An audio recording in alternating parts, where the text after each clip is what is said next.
मुख्यमंत्र्यांच्याकडे जाऊन जे तुम्ही मागणी करताय, SITची चौकशी जी आहे ती ऑन कॅमेरा व्हायला पाहिजे का, तुम्ही अशी मागणी करता? म्हणजे ही चौकशी दाबली जाते का, हा त्यातला पहिला मुद्दा. म्हणजे याच्या मागे कोणीतरी मोठं आहे म्हणूनच तिथल्या अधिकाऱ्यांनी जवळजवळ पहिले 20 दिवस चौकशीच नाही केली. बीड मधला प्रत्येक पोलीस अधिकारी हा वाल्मिक कराडला सलाम केल्याशिवाय पुढे कामच करू शकत नाही. की म्हणजे मी आणि मिस्टर गेलो होतो जरा 2 दिवस शांत बसायला. आलं बघ, 1 मिनिट बसता नाही आलं, इतका छळ झाला.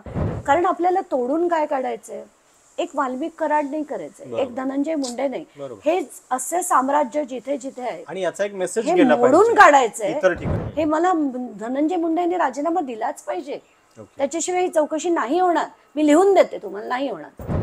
संतोष देशमुख यांच्या हत्येचं प्रकरण गेल्या 1 महिन्यापासून महाराष्ट्रात चर्चेत आहे आणि त्याच प्रकरणाच्या दरम्यान जेव्हा अंजली दमानिया बीडमध्ये गेलेल्या होत्या तेव्हा एका तरुणानं त्यांना ही फाईल दिली. द दगडवाडी फाईल असं या फाईलवरती लिहिलेलं आहे. खूप इंटरेस्टिंग नाव आहे आणि याच्यामध्ये काय काय दडलेलं आहे तर ते याच्यामध्ये त्यानं लिहिलेलं आहे की पाठीमागे पहा आणि सगळी पानं जी आहेत ती कोरी आहेत, पण पानं जरी कोरी असली तरी भ्रष्टाचार काळा आहे आणि असं म्हणून त्यानं ही फाईल जी आहे ती अंजली दमानिया यांना दिलेली आहे. दगडवाडी हे वाल्मिक कराडचं गाव आहे जिथून या सगळ्याची सुरुवात होते. महिनाभरापासून खूप गोष्टी झालेल्या आहेत, रोज काहीतरी नवीन खुलासे होत आहेत आणि हे सगळं प्रकरण महाराष्ट्राच्या राजकीय संस्कृतीचा गुन्हेगारीशी, खंडणी संस्कृतीशी किती घट्ट संबंध आहे हे देखील दाखवणार आहे. गेल्या महिनाभरात काय काय झालं तर शेवटी 22 दिवसानंतर वाल्मिक कराड स्वतःहून पोलिसांच्या शरण आला. आत्ता या क्षणापर्यंत सुद्धा कृष्णा आंधळे जो खुनाच्या प्रकरणातला प्रमुख आरोपी आहे तो पोलिसांना सापडलेला नाहीये. एका आधीच्या प्रकरणात तो फरार होता, तो अजूनही फरारच आहे. राजकीयदृष्ट्या काय होतंय ते तुम्ही बघताय. अजित पवार आणि धनंजय मुंडे यांची भेट झाली पण तरीसुद्धा धनंजय मुंडेंचा राजीनामा झालेला नाहीये. आता 1 महिना पूर्ण होतोय. काय नेमकं आता पुढं होणार. अगदी काल परवाच अंजली दमानिया मुख्यमंत्री जे स्वतः गृहमंत्री पण आहेत त्यांना देखील भेटल्या आणि भेटीनंतर त्यांनी एक 10 मागण्या त्यांच्याकडं ठेवलेल्या आहेत. त्याच्यातली एक प्रमुख मागणी ही आहे की एकतर संतोष देशमुखांच्या हत्येच्या आरोपींना फाशीची शिक्षा झाली पाहिजे आणि SIT बद्दल सुद्धा खूप प्रश्न आहेत. कारण जी SIT स्थापन झाली त्याच्यातले पोलीस हे सगळे वाल्मिक कराडच्याच वर्तुळातले जणू आहेत, जे स्थानिक लेवलचे आहेत ते.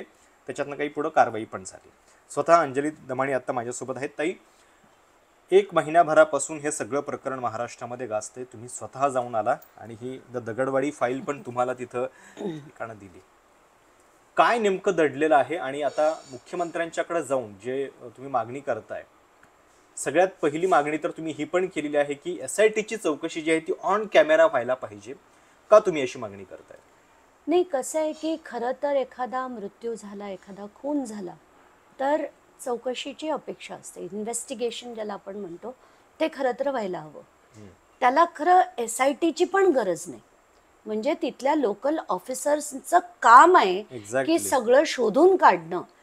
तिथे आपण SIT स्थापन करतो, तिथे अमुक अधिकारी स्पेशली जातात चौकशीसाठी आणि त्याच्या खालचे जे अधिकारी नेमण्यात आले. पहिलं तर ही SIT स्थापन कधी झाली, इतके दिवस का लागले, इतकी त्याच्या आधी तिथल्या अधिकाऱ्यांनी याची चौकशी का केली नाही.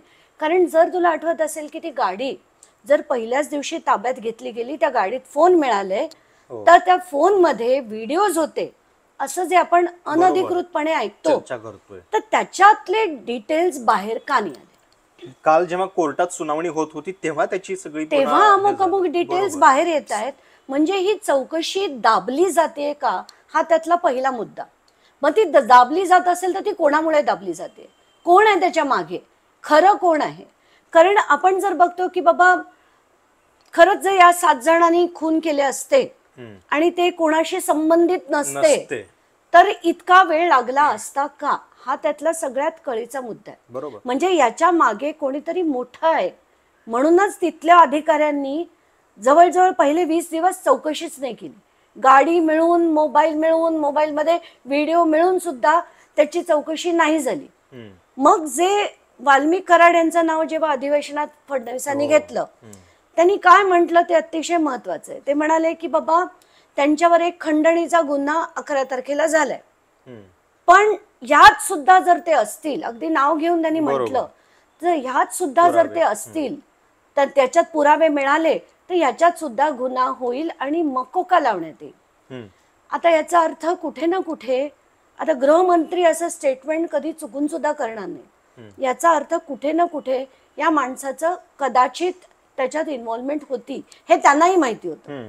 म्हणूनच त्यांनी SIT लावली. SIT जर लावली, त्याच्यात अधिकारी कुठले दिले? बीड मधले.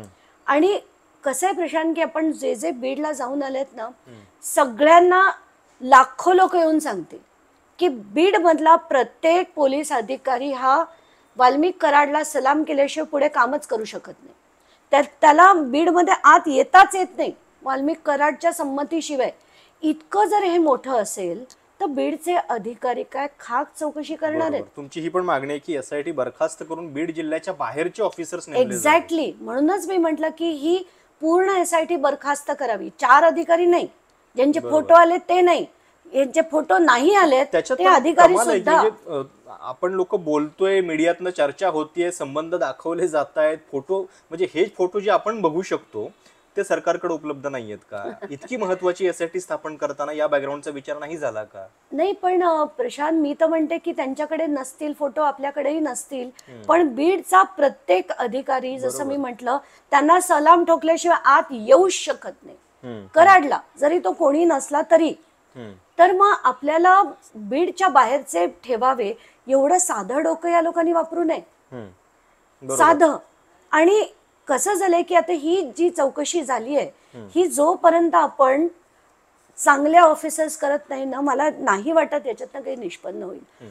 पण याच्यातनं सुद्धा अर्ध्या गोष्टी ज्या येतील त्या दाबल्या जातील, सगळ्या गोष्टी बाहेर येणार नाही. मग तो जे बोलतोय, म्हणून मी म्हटलं की ऑन कॅमेरा झालं पाहिजे.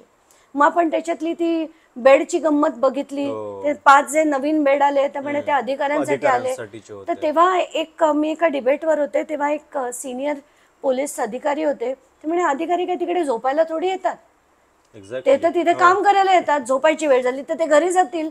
म्हणजे हे जे त्यांनी टाइमपास चालवला आहे ना, आणि लोकांच्या डोळ्यात जी प्रचंड प्रमाणावर धूळफेक चालली आहे, हे थांबण्यासाठी आपल्याला सिरियस चौकशीची गरज आहे, जी सिरियस चौकशी मला आता होताना दिसत नाही. आता तुम्ही जे सांगताय ना ते ऐकल्यानंतर मला आठवलं की आता 4 दिवसांपूर्वी छत्तीसगड मधल्या बस्तरमध्ये मुकेश चंद्रकार नावाच्या एका पत्रकाराची हत्या झाली, आणि त्याच्यातला जो आरोपी होता तो देखील असाच आका टाईप होता, पण त्याला 26 तासामध्ये तिथल्या पोलिसांनी अटक केली. आणि कशी अटक केली तर तो बनियांवरती आहे आणि त्याच्या हातामध्ये बेड्या आहेत, अशा अवस्थेत त्याच्यावरती कारवाई झाली.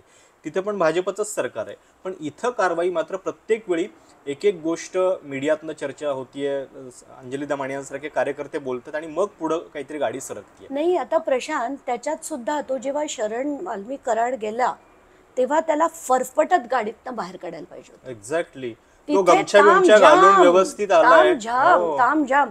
परत त्याच्यात जी गाडी होती त्याचा मालक म्हणतोय मला सहज ते रस्त्यावर भेटले आणि सहज मी त्यांना घेऊन, ते मला म्हणाले इकडे सोड, आणि मी त्यांना घेऊन आलो. पट्ट का आपल्या कोणाच्या बुद्धीला? जनता इतकी निर्बुद्ध झाली आहे का? इतकी निर्बुद्ध म्हणजे काय शक्य तरी आहे का?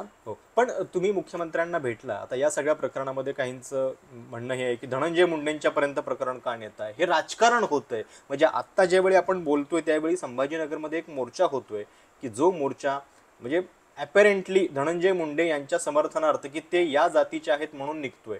काय वाटतंय हे सगळं बघितल्यानंतर? तुम्हाला वाटतं राजीनामा व्हायला पाहिजे? तुमची कारणं काय आहेत? नाही, कसं आहे की पूर्ण जिल्ह्याच्या जिल्ह्यानं आता एकेकाने आपापली, जसे पूर्वी राजा महाराजा असायचे ना, तशी आपापली राज्य बनवली त्यांनी. आणि ते तिथे असे इतकं सगळं जी यंत्रणा आहे ती त्यांच्या दिमतीला आहे.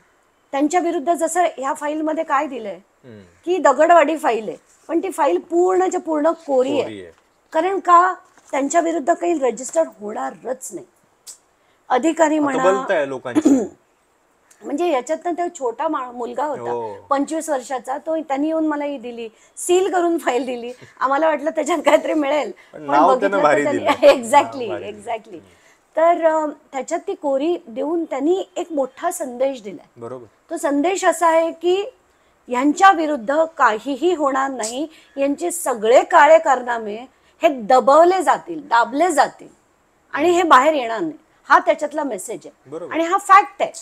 कारण त्यांच्या विरुद्ध कोणाची हिंमत होईल काम करायची, पोलिसांची हिंमत होईल यांच्या विरुद्ध FIR द्यायची. आज तुम्ही जे ट्विट करताय म्हणजे की काय पद्धतीचं साम्राज्य आहे, किती वाईन शॉप म्हणजे एकतर ते तुम्ही सांगालच ते सगळं काय आहे बॅकग्राऊंड, पण हे इतकं मोठं साम्राज्य असं उभं राहतंय पोलिसांच्या डोळ्यादेखत काही कारवाई होत नाही.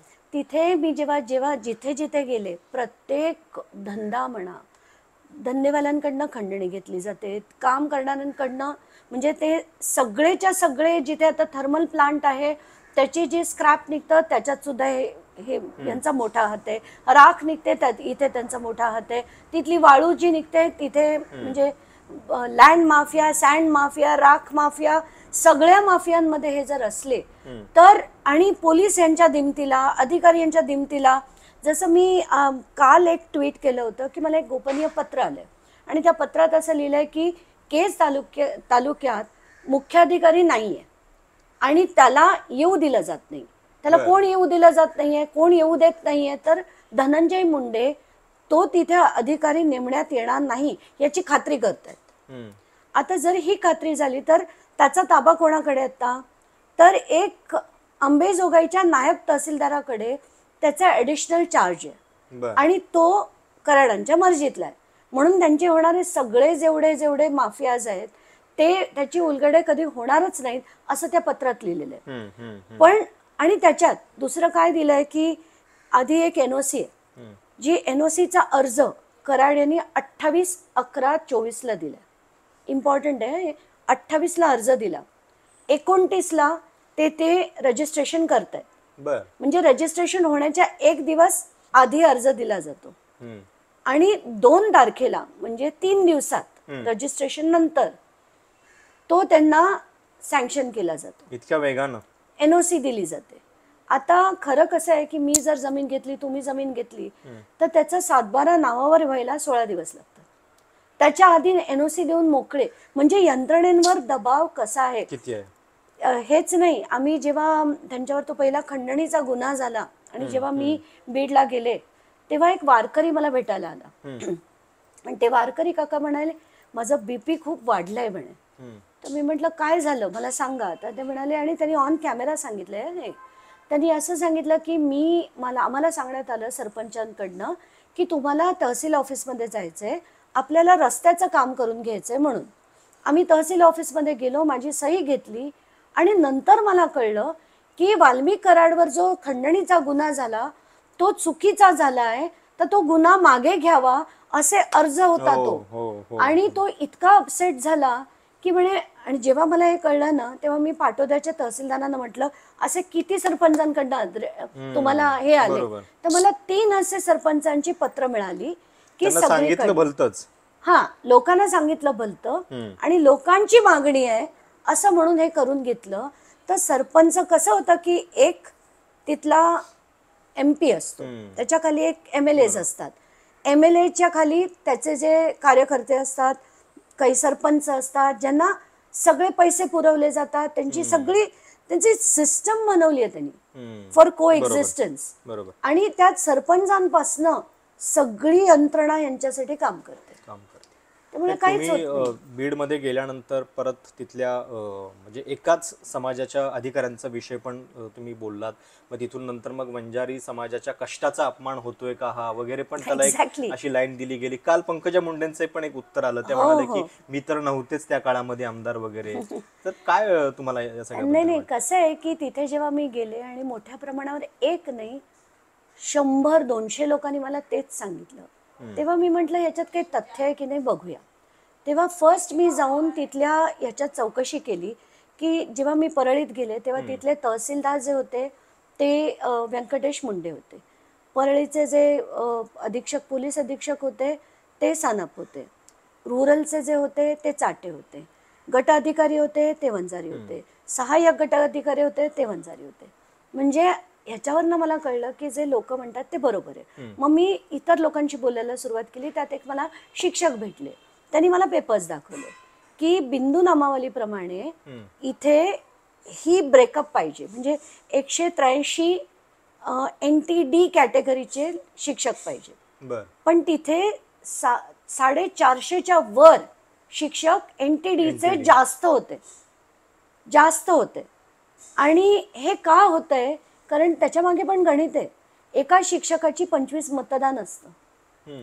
म्हणून जर आपल्या याच्यातले मतदान जास्त हवं असेल, आपले जर लोक जास्त ठेवले तर ते मतदान आपलं वाढेल. हा त्याच्या मागचा गणित असतं. हा, तर हा शिक्षक गेला कोर्टात आणि त्याच्याबरोबर एक पत्रकार गेले होते कोर्टात. त्यांचा सुद्धा मला मेसेज आलाय, आता त्यांच्याशी मला बोलायचंय. ते हे जेव्हा कोर्टात गेले, औरंगाबाद बेंचकडे सरकारकडनं लेटर आलं की आता हे जे करेक्शन आहे ते आम्ही वॉर फुटिंगवर करू. आणि हे लेटर सरकारकडनं आल्यावर 2018ची गोष्ट आहे का? 17ची. हा, तर त्याच्यावर सरकारकडनं त्यांना पत्र गेलं की आम्ही हे वॉर फुटिंगवर करू आणि वॉर फुटिंगवर करणार म्हणून कोर्टाने ते डिस्पोज केलं. डिसमिस नाही, डिस्पोज केलं ते पिटिशन. मग तातडीने बैठक झाली, सर्क्युलर निघालं. 17 नोव्हेंबरचं ते सर्क्युलर आहे की ही जी आहे या अधिकाऱ्यांची या शिक्षकांची आम्ही बदली करत आहोत. 20 तारखेला पंकजा मुंडे यांनी ट्विट करून माहिती दिली की आम्ही अमुक अमुक अधिकाऱ्यांची बैठक घेतली आणि आता मुलांचा लॉस होऊ नये, मुलांना त्रास होऊ नये म्हणून आम्ही याच्यावर स्थगिती देत आहोत. बरं, मग तेव्हापासून 24 पर्यंत काय झालंय? कारण आत्ताच्या घटकेला ही संख्या वाढली आहे आणि ते आता 600च्या वर गेली आहे. ते हे जेव्हा मी सगळं बघितलं तेव्हा आपण काय नाही यांच्यासारखे टॅक्टफुल बोलणं आपल्याला कळत नाही. जे बघितलं ते मी बोलले की, आणि जे लोक म्हणत होते की बाबा हे तेव्हाच्या काळापासून होत आहे, गोपीनाथ मुंडेंच्या काळापासून होत आहे, ते मी मांडलं. आता याच्या आधी प्रशांत, तू किंवा इतर कोणीही मला जात पात धर्म याच्यात कधीही बोलताना ऐकणार नाही. याच्यात मी एक चकार शब्द समाजाबद्दल बोलले नव्हते. कुठेही असं म्हटलं नाही की हा कष्टाळू समाज नाही किंवा यांनी मला, कारण तिथे ऊसतोड कामगारांचे किती हाल होतात, त्यांच्यासाठी मी किती लढले हे तिथल्या कामगारांना विचारा. ऊसतोड कामगारांची जी संघटना आहे, ऊस वाहतूक संघटना, त्याच्यासाठी मी किती लढले हे त्यांना विचारा. तर मी समाजाबद्दल कसं बोलेन आणि का बोलेन, माझं काही कामच नाहीये. धमकी देणारे लोक. तर नंतर मला जेव्हा मी हे बोलले, ते कोणीतरी त्याचे एक्स्ट्रॅक्ट काढून मोठ्या प्रमाणावर ते फॉरवर्ड करायला सुरुवात केली. तेव्हा मला खरंच वाईट वाटलं की आपण या समाजाला दुखवलं की काय. पण मी जेव्हा बघायला लागले की एकच 777 वाला नंबर, 20, 25, 30 कॉल दिवसात, तेव्हा मी ठरवलं की याच्यात काहीतरी गडबड आहे. म्हणून मी ते नंबर काढले, ट्रू कॉलरवर सर्च केलं, नाव काढलं, त्याच्यावरनं सोशल मीडियावर सर्च केलं. बघते ते सगळे धनंजय मुंडे, पंकजा मुंडेचे कार्यकर्ते. मग मी त्याच्यातले फोटो घेतले. मग मी माझं नाव सर्च केलं, माझा नंबर सर्च केला की यांनी सर्क्युलेट केलाय का. तर त्याच्यात दिसलं की सुनील फड नावाचा एक व्यक्ती आहे ज्यांनी माझा फोटो, एक मी मॉरिशसला स्कुबा डायव्हिंगला गेले होते, तर त्याच्यावर इतकं घाण त्यांनी शिवीगाळ करून, इतकी अब्युझिव्ह लँग्वेज होती ती. तर ते मी पोस्ट बघितलं. मग मी त्याचे डिटेल्स डाउनलोड केले. मग एक नरेंद्र सांगळे नावाचा माणूस होता, तर त्याचे डिटेल्स बघितले, त्यांनी माझा नंबर टाकला होता आणि सगळ्यांना मला फोन करायला लावलं होतं. मग 1 करोड वंजारी म्हणून एक वेबसाईट, फेसबुकचा ग्रुप आहे, त्या ग्रुपमध्ये टाकण्यात आलं होतं की जेवढे वंजारी आहेत आपल्या समाजाचे, त्यांनी वेगवेगळ्या कोर्टामध्ये डिफेमेशन केसेस करावे. तर हे ना सगळी यंत्रणा वापरून लोकांना, आणि मला जेवढे लोकांचे फोन यायचे ना, सुरुवातीचे मी जे घेतले, मी म्हंटल पण मी काय म्हंटल समाजाविरुद्ध ते तरी सांगा. नाही तुम्ही आमच्या समाजाविरुद्ध बोलला. म्हटलं एक ओळ सांगा की तुम्ही कष्टाळू नाही, तुम्ही आळशी आहात, असं काही बोलले आहे का.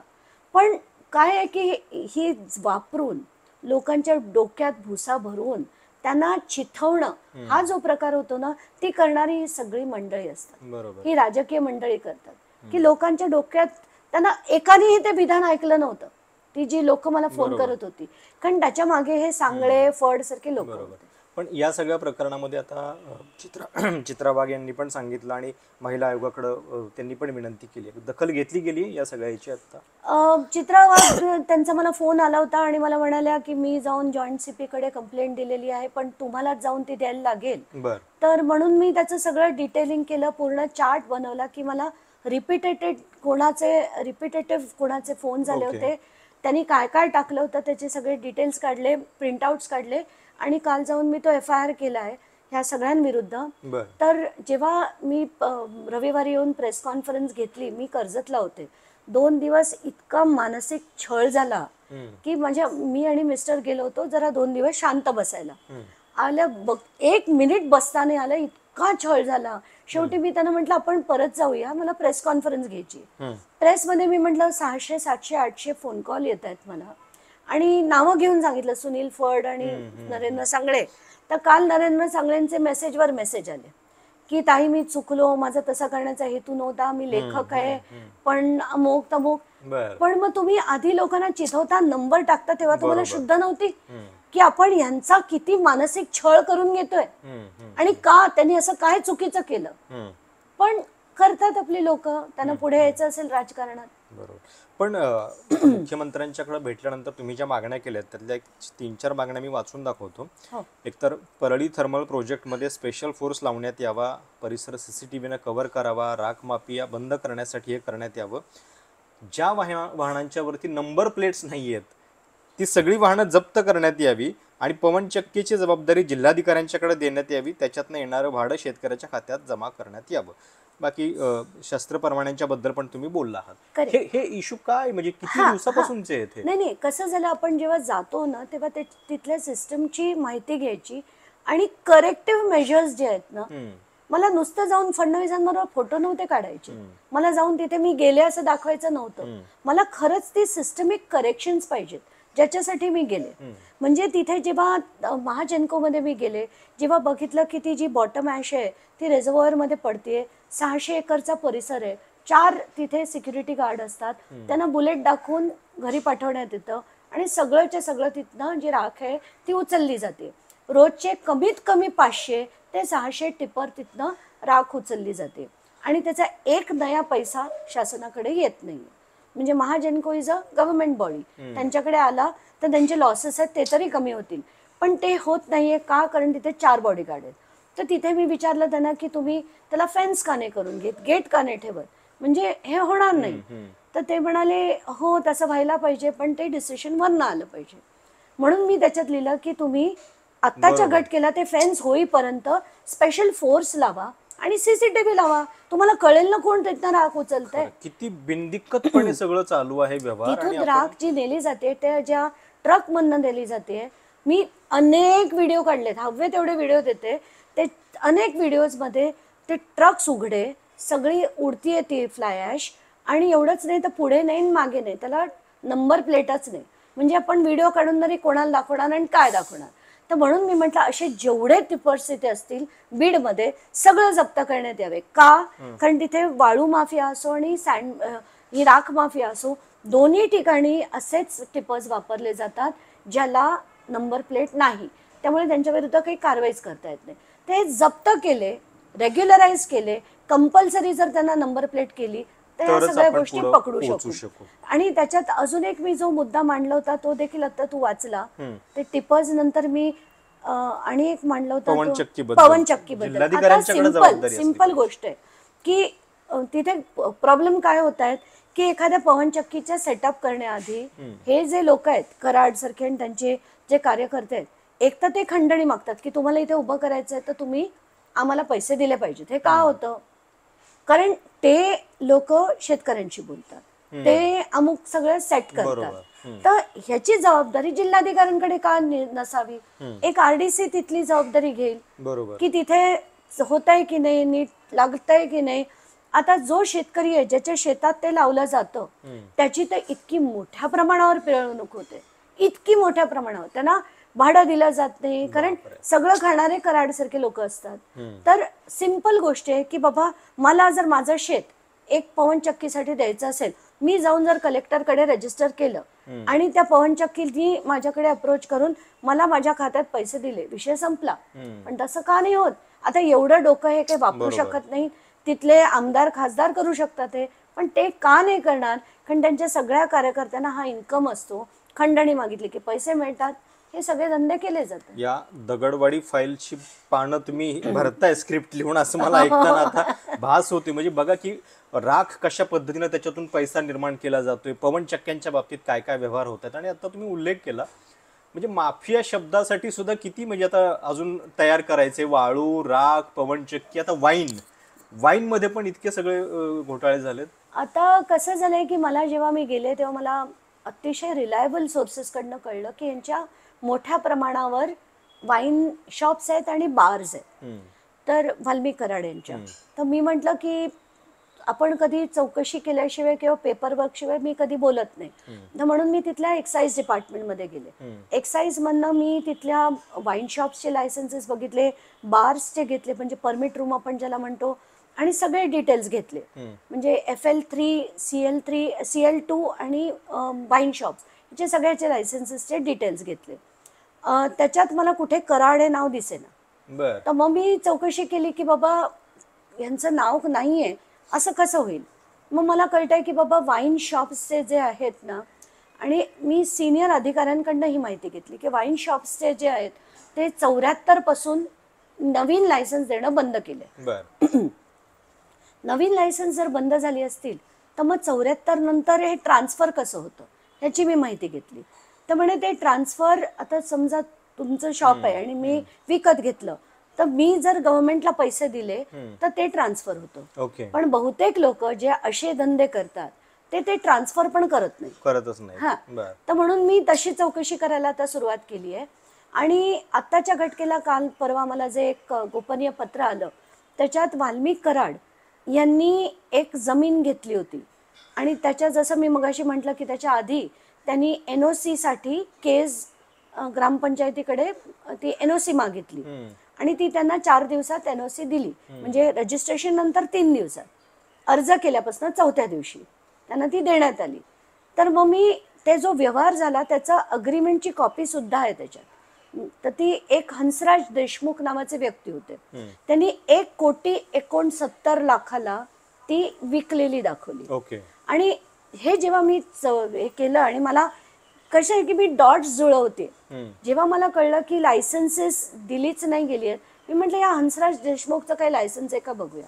त्यांच्याकडे 2 आहेत. बर. 2 लायसन्सेस आहेत आणि ती आता वाल्मिक कराडनी विकत घेतली.